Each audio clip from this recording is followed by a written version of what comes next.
കഥ ആരംഭിക്കുന്നത് ഇസ്മിർ എന്ന ഒരു നഗരത്തിലാണ്. അവിടെ രണ്ട് പെൺകുട്ടികൾ ഗുൽസമ്മും മെൽറ്റമ്മും തങ്ങളുടെ സുഹൃത്ത് കമറുവിനായി വെയിറ്റ് ചെയ്ത് എൻജോയ് ചെയ്ത് നിൽക്കുകയാണ്.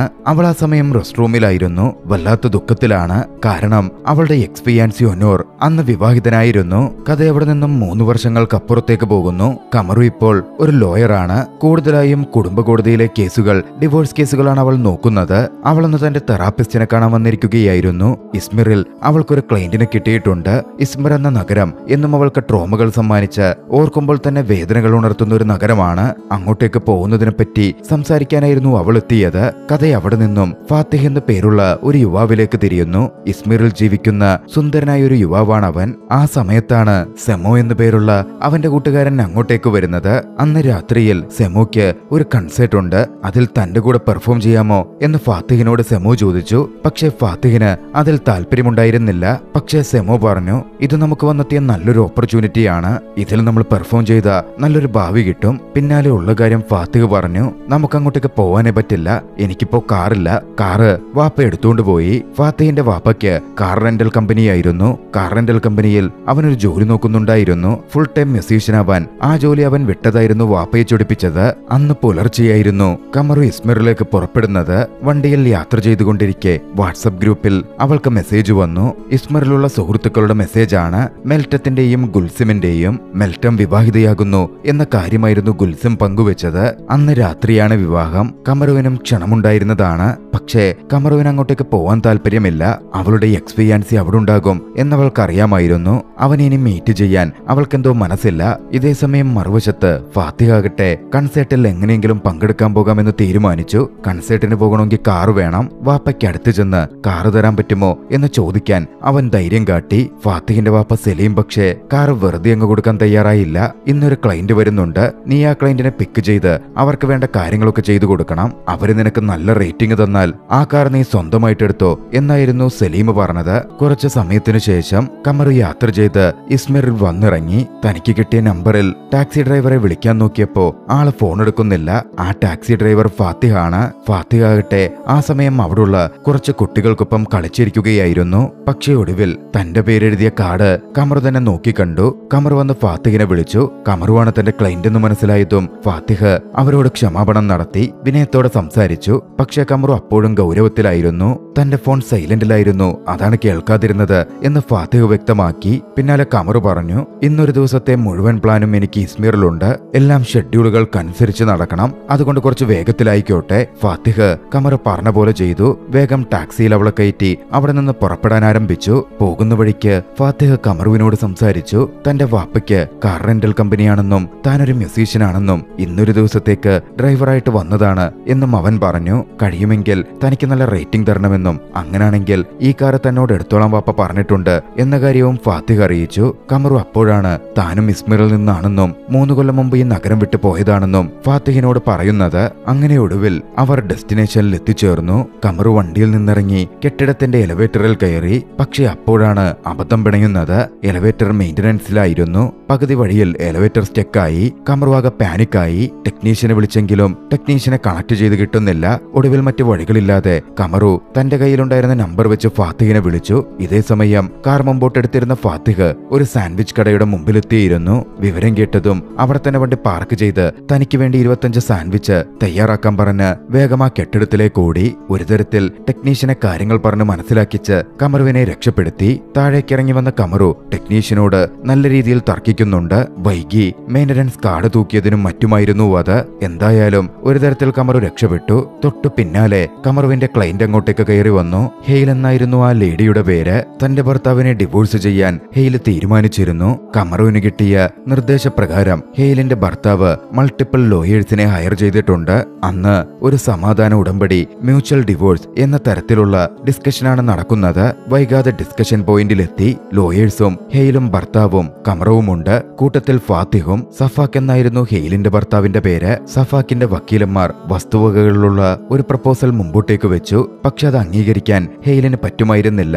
പകുതി ഷെയറായിരുന്നു ഹെയിൽ എല്ലാത്തിലും ആവശ്യപ്പെട്ടത്. ഡിസ്കഷൻ തുടർന്നുകൊണ്ടിരിക്കെ സഫാക്കിന് ഒരു ഫോൺ കോൾ വന്നു. സംശയമുളവാക്കുന്ന രീതിയിൽ അയാൾ പുറത്തേക്ക് പോവുകയും ചെയ്തു. ഹെയിലുടൻ കമറുവിനോട് പറഞ്ഞു, എന്റെ ഭർത്താവിന് മറ്റൊരു ലേഡിയുമായി ബന്ധമുണ്ടോ എന്നാണ് എന്റെ പ്രധാന സംശയം. അവളാണിപ്പോ വിളിക്കുന്നത് എന്നെനിക്ക് തോന്നുന്നുണ്ട്. അത് കേട്ടതും കമറുവും പുറത്തേക്കിറങ്ങി. സഫാക്ക് സംസാരിക്കാനടുത്ത മുറിയിലേക്ക് കയറിയിരുന്നു. അങ്ങോട്ടേക്കെത്തിയ അവൾ സഫാക്ക് സംസാരിച്ചു കൊണ്ടിരിക്കുന്നത് വീഡിയോയിൽ പകർത്തി. സംസാരിക്കുന്ന കാര്യങ്ങൾ വ്യക്തമായി കേൾക്കാൻ പറ്റുന്നുണ്ടായിരുന്നില്ല. പക്ഷേ പ്രവൃത്തികൾ കൃത്യമായി റെക്കോർഡ് ചെയ്യപ്പെട്ടിരുന്നു. സംസാരിക്കുന്നതിനിടയിൽ എന്തോ ഒന്ന് സഫാക്ക് അവിടുത്തെ ഒരു നോട്ടിൽ കുറിച്ചിരുന്നു. ആ പേപ്പർ അയാളെ കീറിയെടുക്കുകയും ചെയ്തു. അയാൾ പോയതും കമറു ആ മുറിയിൽ കയറി സഫാക്ക് നോട്ട് എഴുതിയ ആ പേപ്പറിന്റെ തൊട്ടു താഴെയുള്ള പേപ്പർ അങ്ങനെ തന്നെ കീറിയെടുത്തു പോന്നു. തിരികെ എത്തിയതും കമറു അറിയിച്ചു, തങ്ങൾ ഈ സമാധാന ഉടമ്പടിയുമായി മുമ്പോട്ടേക്ക് പോകുന്നില്ല. നിങ്ങളുടെ സെറ്റിൽമെന്റും വേണ്ട. എന്തുണ്ടെങ്കിലും കോടതിയിൽ വെച്ച് കാണാം. പോകുന്നതിനു മുമ്പ് സഫാക്ക് ഹെയിലിനോട് പറഞ്ഞു, ഇന്നാണ് മെൽട്ടത്തിന്റെ വിവാഹമുള്ളത്. ഞെട്ടലോടെ അപ്പോഴാണ് കമറു ഒരു കാര്യം മനസ്സിലാക്കിയത്. ഹെയിലും സഫാക്കും മെൽട്ടത്തിന്റെ പാരന്റ്സിന്റെ സുഹൃത്തുക്കളാണെന്ന്. തിരികെ ഇറങ്ങുമ്പോ കമറു ഫാത്തിഹിനോട് സംസാരിച്ചു. സഫാക്ക് ഏതൊരു പെൺകുട്ടിയുമായി സംസാരിക്കുന്നത് ഞാൻ കേട്ടിരുന്നു. അയാളൊരു പേപ്പറിൽ എന്തോ ഒന്ന് കുറിച്ചിട്ടുണ്ട്. അയാള് എവിടെയാണ് പോകുന്നത്, ആരെയാണ് മീറ്റ് ചെയ്യുന്നത് എന്ന് നമുക്ക് കണ്ടെത്തണം. അയാളുടെ രഹസ്യബന്ധം കണ്ടെത്തിയാൽ വിവാഹമോചനത്തിന് ഹെയിലിനെ കുറച്ചുകൂടി കരുത്ത് കിട്ടും. ആ സമയത്താണ് സഫാക്ക് ഒരു കാര്യം പറയുന്നത്. തനിക്കൊരു സുഹൃത്തുണ്ട്, ഇസ്കെൻഡറിന്റെ സഹോദരൻ പോലീസിലാണ്. സഫാക്കിന്റെ കാറ് നമുക്ക് ട്രേസ് ചെയ്യാൻ പറ്റിയാൽ അയാൾ എവിടെ പോകുന്നുവെന്ന് മനസ്സിലാക്കാമല്ലോ. അതിനെ ഞാൻ സഹായിക്കാം. ഇസ്കെൻഡറിനെ പോയി കണ്ടാൽ മതി. കമറുവിനും അത് ഓക്കെയായിരുന്നു. അങ്ങനെ കമറുവും ഫാത്തിഹും യാത്ര തുടർന്നു. ഇതിനിടയിൽ ഫാത്തിഹ് സാൻഡ്വിച്ച് വാങ്ങി തെരുവിലെ കുട്ടികൾക്ക് വിതരണം ചെയ്തിരുന്നു. കമറു സ്നേഹത്തോടെ ഇതൊക്കെ നോക്കിക്കണ്ടു. പിന്നീട് ഫാത്തിഹ് കമറുവിനെ ഇസ്കെൻഡറിന്റെ അടുത്തേക്ക് കൊണ്ടുപോയി. പക്ഷേ കുറച്ചുനേരം ഇസ്കെൻഡറിനൊപ്പം കാത്തിരുന്നിട്ടും സഹോദരനിൽ നിന്ന് കൃത്യമായ വിവരങ്ങളൊന്നും കിട്ടുന്നുണ്ടായിരുന്നില്ല. ഏറ്റവും ഒടുവിൽ ഷഫാക്ക് സംസാരിച്ച ആ വീഡിയോ റെക്കോർഡിംഗ് കമറു ഇസ്കെൻഡറിനെ കാണിച്ചു. ഇസ്കെൻഡറിന് ആളുകളുടെ ലിപ്പ് റീഡ് ചെയ്യാൻ പറ്റുന്ന ഒരു പ്രത്യേക കഴിവുണ്ടായിരുന്നു.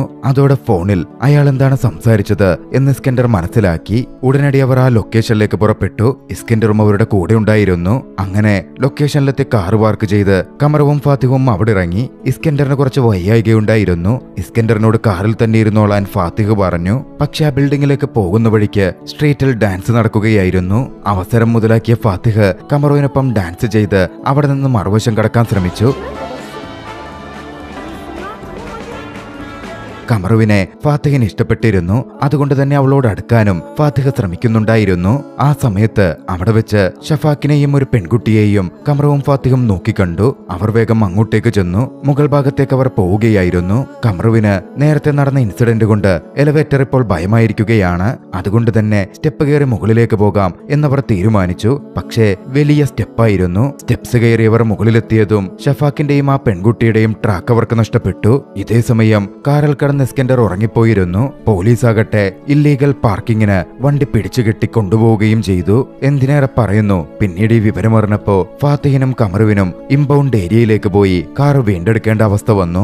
അവിടത്തെ കാറ് വിട്ടുകിട്ടാൻ വെയിറ്റ് ചെയ്യുമ്പോ കമറുവും ഫാത്തിഹും സംസാരിച്ചു. കമറു പറഞ്ഞു, ഇസ്താൻബുളിൽ താൻ എവിടെ പോയാലും തനിക്ക് മോശം അനുഭവങ്ങളാണ് ഉണ്ടായിട്ടുള്ളത്, പ്രത്യേകിച്ചും ആണുങ്ങളിൽ നിന്നും. ഇസ്താൻബുളിലെ തന്റെ ജീവിതത്തെപ്പറ്റി കമറു കുറേയധികം ഫാത്തിഹിനോട് സംസാരിച്ചു.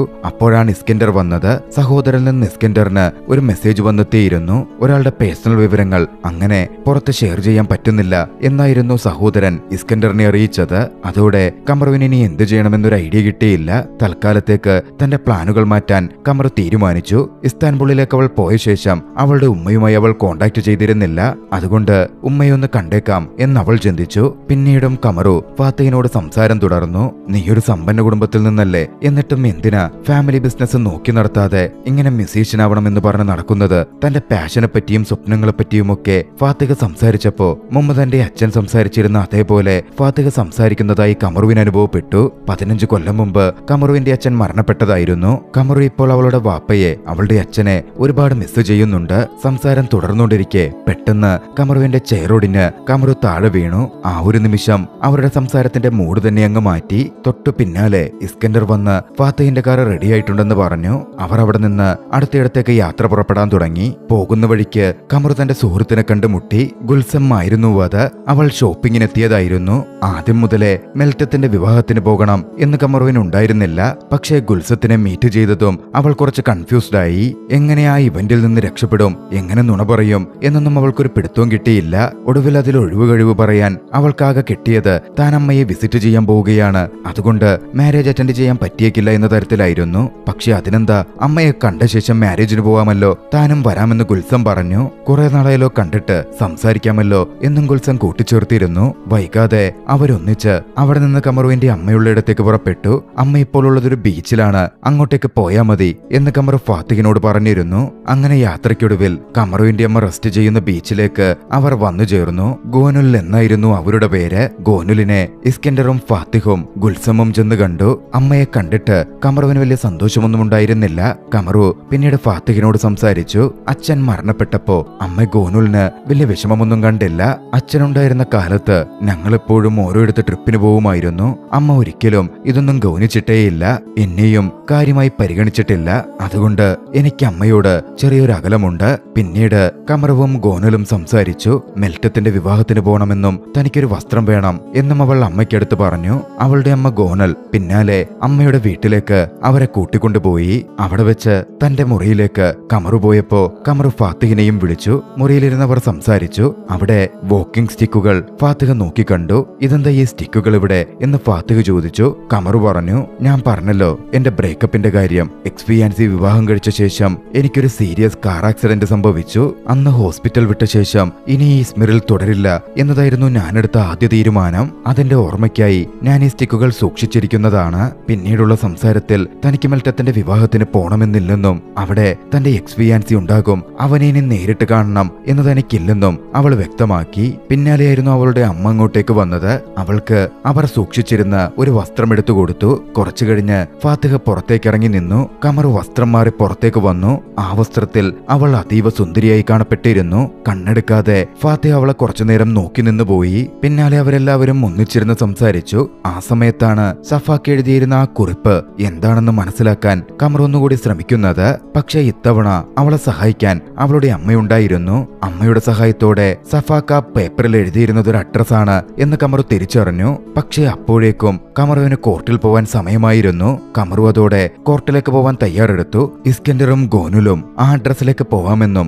സംശയാസ്പദമായി എന്തെങ്കിലും അവിടെ കണ്ടാൽ തെളിവടക്കം ഫോട്ടോ എടുത്തയക്കാം എന്നും കമറുവിനോട് പറഞ്ഞു. അങ്ങനെ സഫാക്കിന്റെ ചതി പിടികൂടാൻ പറ്റിയാലോ എന്നൊരു പ്രതീക്ഷയും കമറുവിന് തോന്നി. കമറുവും ഫാത്തിഹും ഗുൽസമും കൂടി അവിടെ നിന്ന് കോർട്ടിലേക്ക് പുറപ്പെട്ടു. പോകുന്ന വഴിക്ക് ഫാത്തിഹിന്റെ കാറിന് വട്ടം അവന്റെ സുഹൃത്ത് സെമോ വരികയാണ്. ഒടുവിൽ സെമോയെയും കൂട്ടിക്കൊണ്ടായിരുന്നു അവർ കാറെടുത്തു പോയത്. ഇതേസമയം മറുവശത്ത് ഇസ്കൻഡറും ഗോനുലും സഫാക്കുള്ള ആ അഡ്രസ്സിലേക്ക് എത്തിയിരുന്നു. സഫാക്ക് ഒരു പെൺകുട്ടിയുമായി അവിടുത്തെ ഒരു അപ്പാർട്ട്മെന്റിലേക്ക് പോകുന്നത് ഗോനുൽ നോക്കിക്കണ്ടു. ഇസ്കൻഡറിന്റെ സഹായത്തോടെ ഗോനുലും ചേർന്ന് അവർ ആ അപ്പാർട്ട്മെന്റിൽ ഒന്നിച്ചുള്ളതിന്റെ ഒരു ചിത്രം പകർത്തി. ഇതേസമയം മറുവശത്ത് കമറു കോർട്ടിലേക്ക് എത്തിയിരുന്നു. കോർട്ടിൽ ഇരിക്കുമ്പോ കമറുവിന് അവരെടുത്ത ആ ഫോട്ടോ വാട്സപ്പ് മുഖേന ലഭിച്ചു. ഫോട്ടോ കണ്ടതും സഫാക്ക് തന്റെ ക്ലയന്റിനെ ചതിക്കുകയായിരുന്നല്ലേ എന്ന മട്ടിൽ അവൾക്ക് തോന്നി. ആദ്യം ഈ ഫോട്ടോ കാണിക്കണോ എന്ന് കമറു ചിന്തിച്ചെങ്കിലും ക്ലയന്റിന്റെ ജീവിതവുമായി ബന്ധപ്പെട്ട കാര്യമാണല്ലോ എന്ന് കരുതി ക്ലയന്റിനെ അവർ ആ ഫോട്ടോ കാണിച്ചു.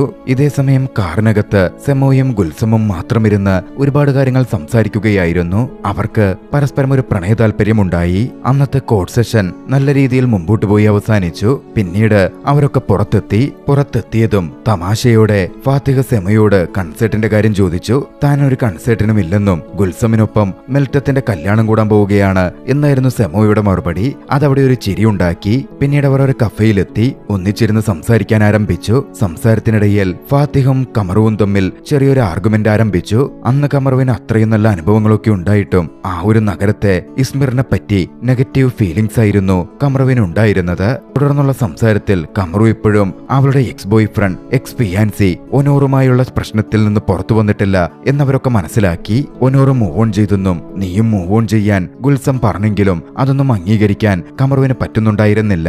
ആർഗ്യുമെന്റ് കനത്തപ്പോ കമറുവിനെ പറഞ്ഞ് മനസ്സിലാക്കാൻ പറ്റാത്ത ദേഷ്യത്തിൽ ഗുൽസം അവിടെ നിന്ന് എഴുന്നേറ്റ് പോയി. പിന്നാലെ കമറുവിനെ എയർപോർട്ടിൽ ഡ്രോപ്പ് ചെയ്യാം എന്ന് കമറു ആവശ്യപ്പെട്ടതിനനുസരിച്ച് ഫാത്തിഹ സമ്മതിച്ചു. അതിനായി കാറിനടുത്തേക്ക് പോകുമ്പോഴോ ഫാത്തിഹിന്റെ കാറ് വീണ്ടും ഇല്ലീഗൽ പാർക്കിങ്ങിന് പോലീസ് പിടിച്ചുകൊണ്ടുപോയിരുന്നു. കമറുവാണെങ്കിൽ നടന്ന കാര്യങ്ങൾ കൊണ്ട് ആകെ ഡിസ്ട്രാക്റ്റഡ് ആണ്. ദേഷ്യത്തിൽ അവൾ സ്ട്രീറ്റിലേക്ക് ഇറങ്ങിയതും ഒരു അപകടത്തിൽപ്പെടേണ്ടതായിരുന്നു. ഭാഗ്യത്തിന് ഫാത്തിഹ അവളെ രക്ഷിച്ചു. പക്ഷെ അവളെ ഇടിക്കാൻ വന്ന കാർ അപകടത്തിൽപ്പെട്ടിരുന്നു. അവർ പിന്നാലെ അതിന്റെ പേരിൽ പോലീസ് സ്റ്റേഷനിലെത്തി. അവിടുത്തെ കാര്യങ്ങൾ കഴിഞ്ഞ് പുറത്തിറങ്ങി. ആക്സിഡന്റിൽ പെട്ടവർ മെൽറ്റത്തിന്റെ വിവാഹത്തിൽ പാട്ടുപാടാനൊക്കെയായി എത്തിയവരായിരുന്നു. കമറു ആകെ ഡിസപ്പോയിന്റഡ് ആയി. തനിക്ക് ഈ നഗരത്തിൽ ഒരു സ്ഥാനവുമില്ലെന്നും തനിക്കിവിടെയെല്ലാം നെഗറ്റീവായി സംഭവിക്കൂ എന്നും പറഞ്ഞവൾ ഇസ്താംബുളിലേക്ക് മടങ്ങാൻ ഒന്നുകൂടി തീരുമാനിച്ചു. ഫാത്തിഹിനോട് അവൾക്ക് ഫീലിംഗ്സ് ഉണ്ടായിരുന്നു. പക്ഷെ അവൾ അതപ്പോൾ തുറന്നു പറഞ്ഞതേയില്ല.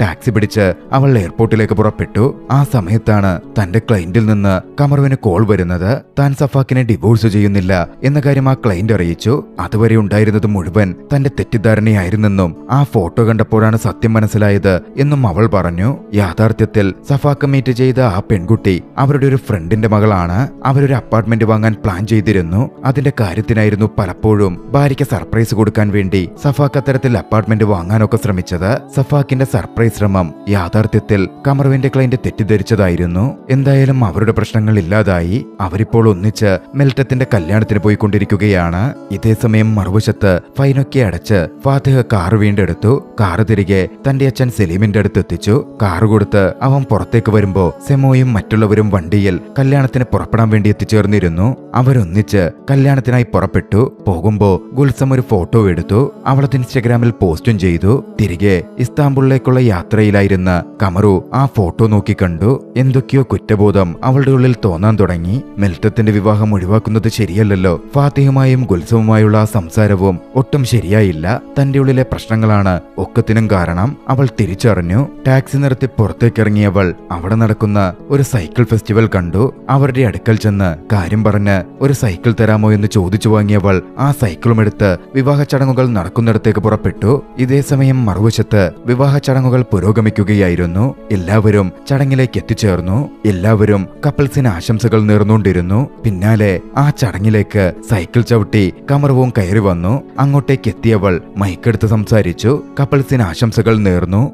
തന്റെ മുൻ ഫിയാൻസിയോടും മറ്റുള്ളവരോടും അവൾ ക്ഷമ ചോദിച്ചു. ഇസ്മിറിനെ പറ്റി തനിക്ക് തെറ്റിദ്ധാരണകൾ ഉണ്ടായിരുന്നുവെന്നും അതൊക്കെ മാറുകയാണെന്നും അവൾ കൂട്ടിച്ചേർത്തു. സംസാരത്തിന് ശേഷം അവൾ സ്റ്റേജിൽ നിന്ന് ഇറങ്ങാൻ പോയപ്പോ ഫാത്തിഹ ഓടിക്കയറി ചെന്നു. മൈക്ക് വാങ്ങി എല്ലാവരുടെയും മുമ്പിൽ വെച്ച് അവളോടുള്ള തന്റെ പ്രണയം തുറന്നു പറഞ്ഞു. കമറുവിനും എതിർപ്പൊന്നും ഉണ്ടായിരുന്നില്ല. സന്തോഷത്തോടെ അവൾ അവന്റെ പ്രപ്പോസൽ സ്വീകരിച്ചു. ആ ദൃശ്യങ്ങളോടെ ചലച്ചിത്രം അവസാനിക്കുന്നു. രസകരമായ ചലച്ചിത്രം നിങ്ങൾക്കിഷ്ടമായെങ്കിൽ വീഡിയോ ലൈക്ക് ചെയ്യുക. അഭിപ്രായങ്ങളും നിർദ്ദേശങ്ങളും കമന്റുകളിൽ രേഖപ്പെടുത്തുക. കഴിയുമെങ്കിൽ ചാനൽ സബ്സ്ക്രൈബ് ചെയ്തും കൂട്ടുകാർക്ക് ഷെയർ ചെയ്തു കൊടുത്തും ഞങ്ങളെ സപ്പോർട്ട് ചെയ്യുക. അടുത്ത എപ്പിസോഡിൽ മറ്റൊരു മികച്ച ചലച്ചിത്രവുമായി നമുക്ക് കണ്ടുമുട്ടാം. അതുവരെ ബൈ.